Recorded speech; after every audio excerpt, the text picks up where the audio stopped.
Hi friend, this is Alex McRobbs, founder of the Mindful Life Practice, and you're listening to the Sober Yoga Girl podcast. I'm a Canadian who moved across the world to the Middle East at age 23 and I never went back. I got sober in 2019 and I now live full-time in Bali, Indonesia. I've made it my mission to help other women around the world stop drinking, start yoga, and change their lives through my online Sober Girls Yoga community. You're not alone, and a sober life can be fun and fulfilling. Let me show you how.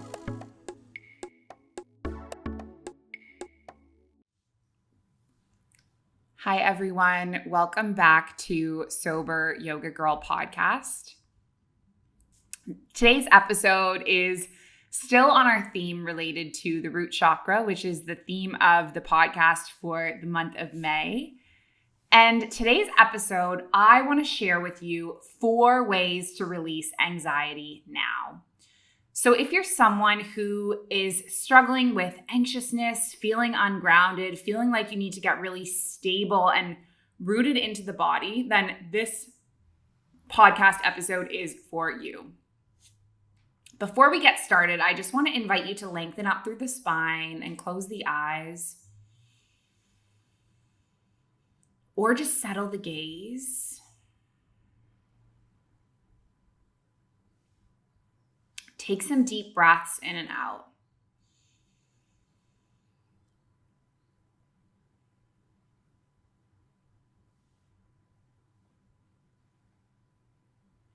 And as you breathe in and as you breathe out, I have some affirmations for you for the root chakra, which is the color red.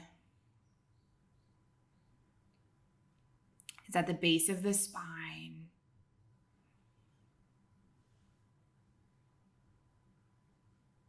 And it's all about getting grounded, stability, safety, security.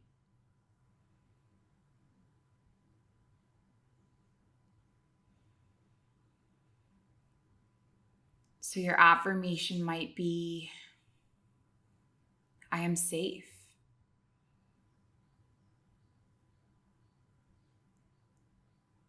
I am secure.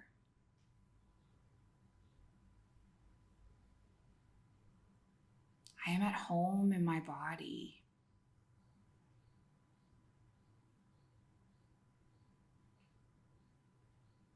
I am at peace with the here and the now.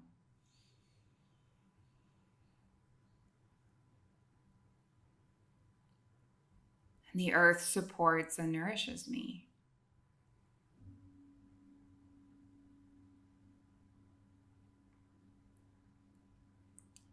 And when you're ready, you might gently bring your eyes to open.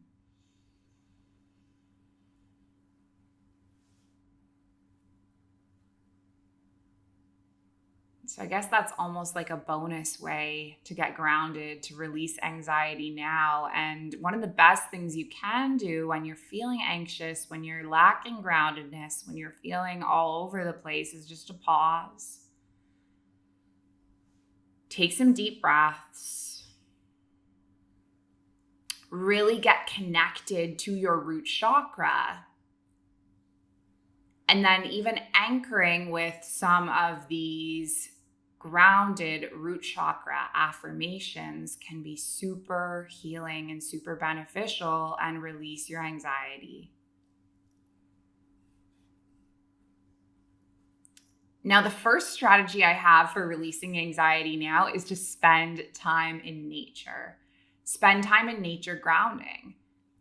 Spending time in nature has actually scientifically been found to help with mental health problems like anxiety, like depression. And there's actually a type of treatment called ecotherapy. And this is a formal treatment which has activities outside in nature. And this can actually help us with mild to moderate depression.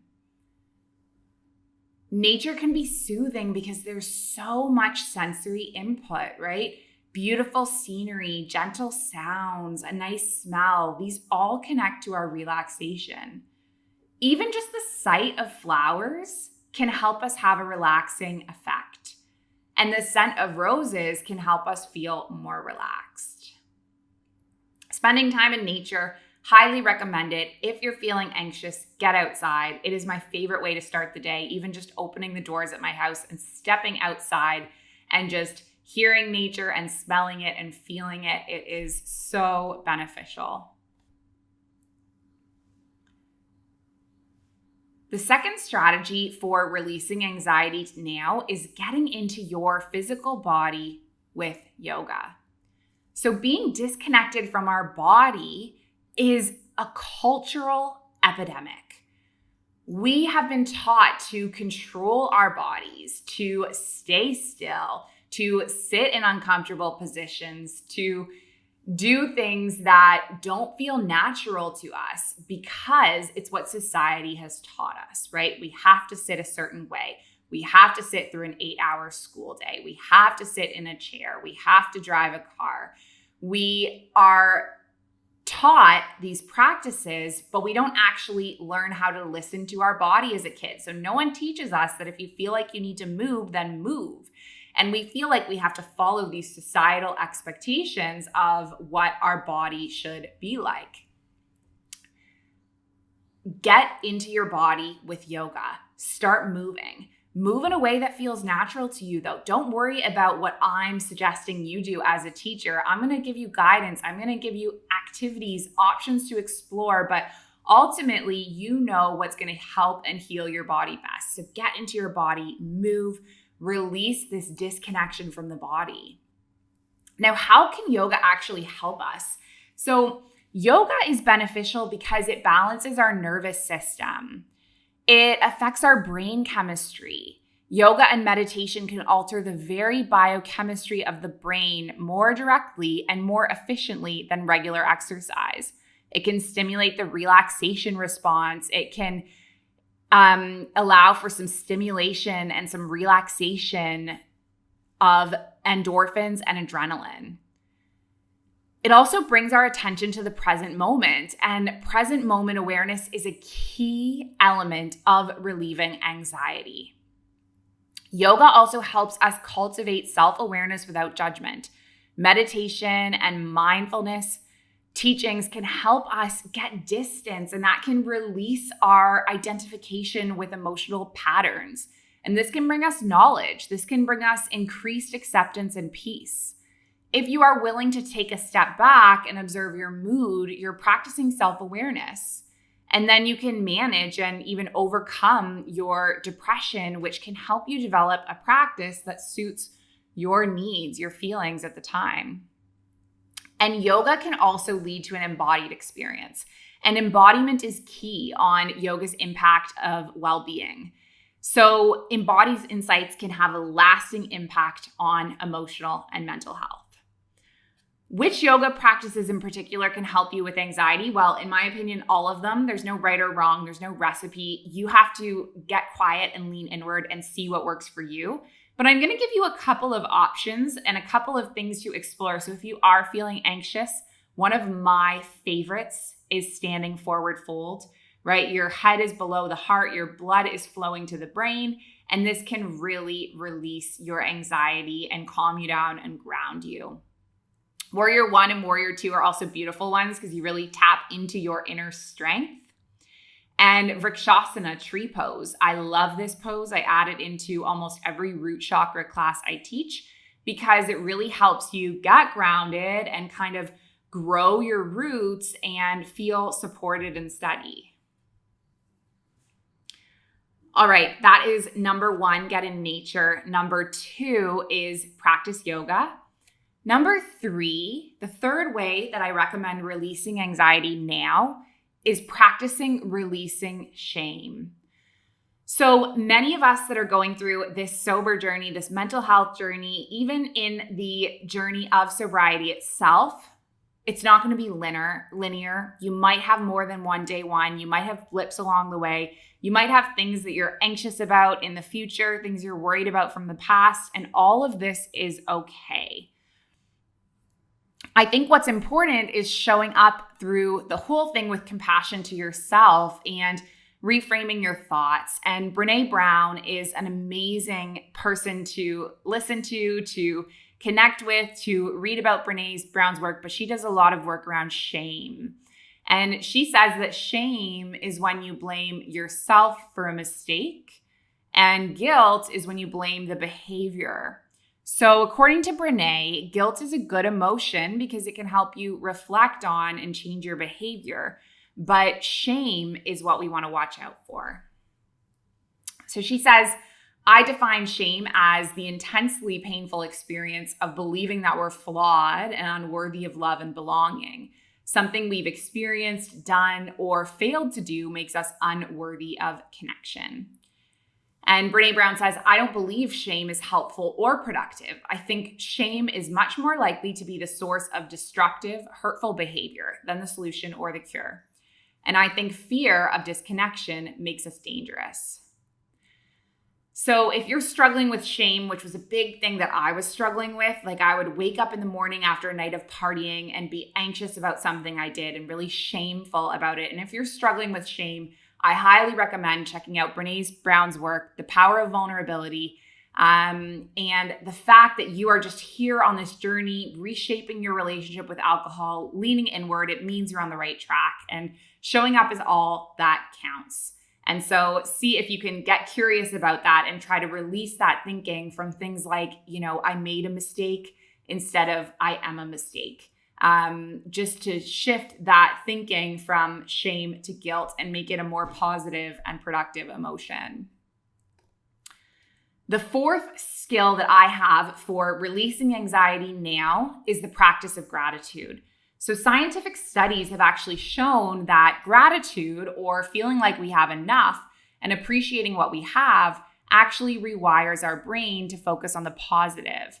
And in positive psychology research done by Harvard Institute, gratitude practices are strongly associated with greater happiness.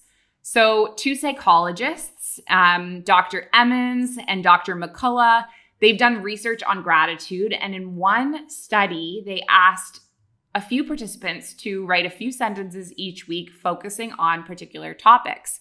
And one group wrote about the things that they were grateful for that had happened during the week. A second group wrote about daily irritations or things that had annoyed them. And then the third group wrote about things that they affected, experiences that they had that affected them, with no emphasis on being positive or negative. And after about 10 weeks, those who wrote about gratitude were actually more optimistic and feeling better about their lives. And they exercised more and they had fewer visits to doctors than those that focused on sources of aggravation. And actively practicing gratitude helped them create a mindset of positive thinking. And this can greatly improve our mental and physical health.